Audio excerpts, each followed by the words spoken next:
Welcome to the Tai Chi for Health Institute warm-up series. Go ahead and find your feet at hips width apart in a nice solid posture by lifting the crown of the head, softening the knees, and trying to elongate the spine. Slowly raise your arms up to shoulder width apart, pulling the hands in and pressing them away. Let the hands lower down by the side, chin comes down to the chest. Slowly let the arms rise up again. Rotate the hands so you can see the palms. Pull them in, slightly tucking the chin in towards the chest, pressing away, and allowing your hands to lower down by the side. Chin comes down towards the chest. Remembering to move slow, smooth, and continuously through each movement. Pressing away and lowering down.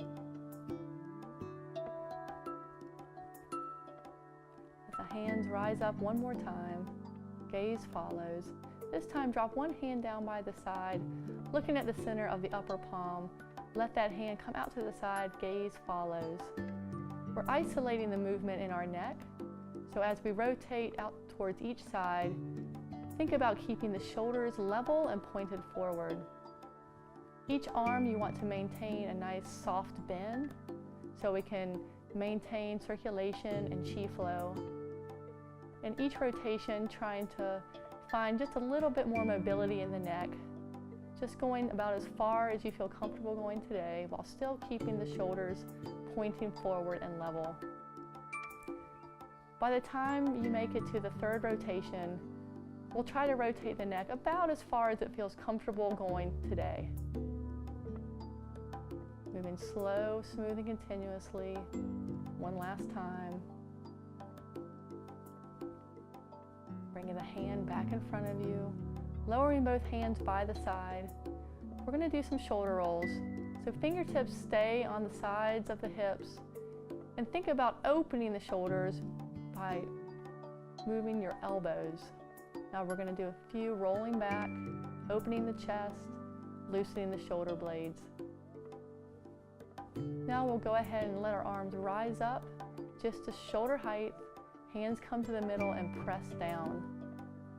Think about your arms rising up as if they're holding heavy curtains.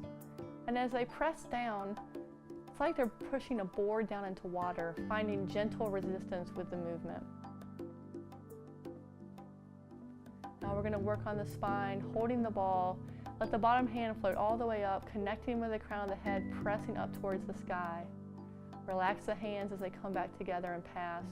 And press the opposite hand above your head.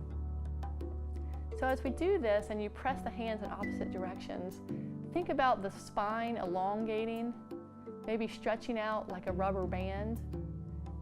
You might also hear some people say stretching out the spine like a string of pearls, finding space in between each of your vertebrae, and relaxing as the hands come back together to pass.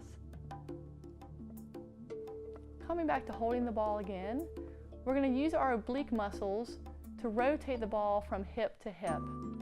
So whatever hip you're moving towards, you should have that hand on top. And again, just moving with your obliques or the side muscles of your abdominal region. You might also think about pointing with your belly button or your dantian. Less is more with this movement. We're trying to isolate the movement to the spine.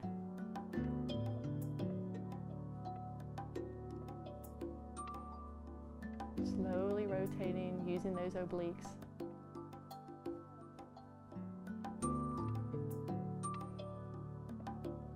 Warming up the hips, pressing the hands down and stepping the foot forward. There's no weight shift right now, and then stepping the foot all the way through and back. So the foot and the weight stays planted on one leg as the other foot just moves back and forth almost like a pendulum.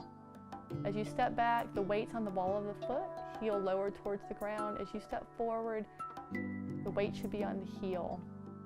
Maintaining about a 70-30 weight distribution, but again, there's no weight shift.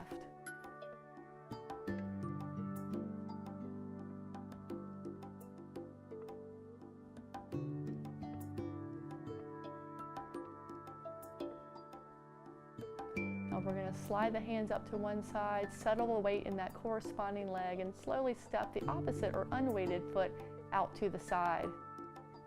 Making sure you take time to pause, letting that foot, as it steps out, settle into the ground.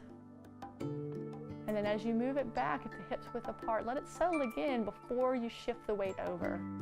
So think about that concept of your legs being like an hourglass, allowing the weight or the sand to settle before the weight shift occurs.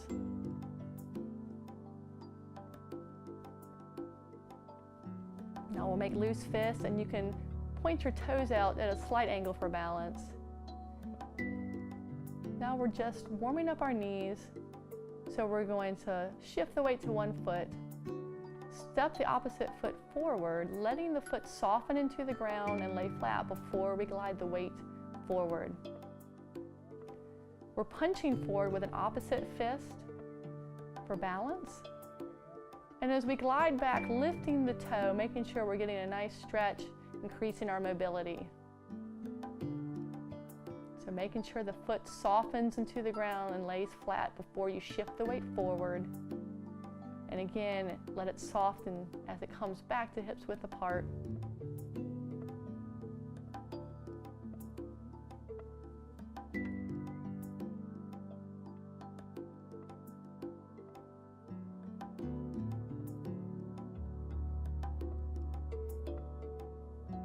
We'll begin with our kicks. So we're simply doing a toe kick forward, extending the opposite fist for balance.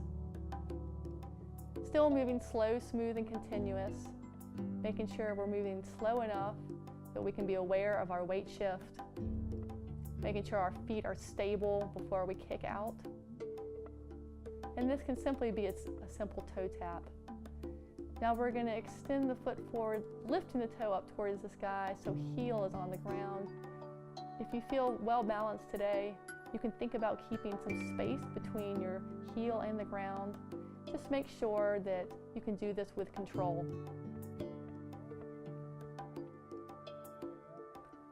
Last is our ankles. Hands go over the dantian, one foot out in front, and we're just going to do a gentle tap, heel, toe, heel, toe.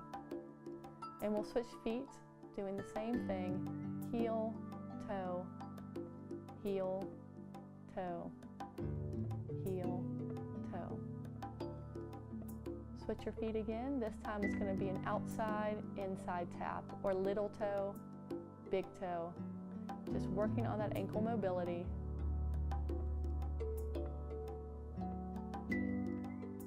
Switch your feet one last time. Little toe, big toe. Little toe, big toe.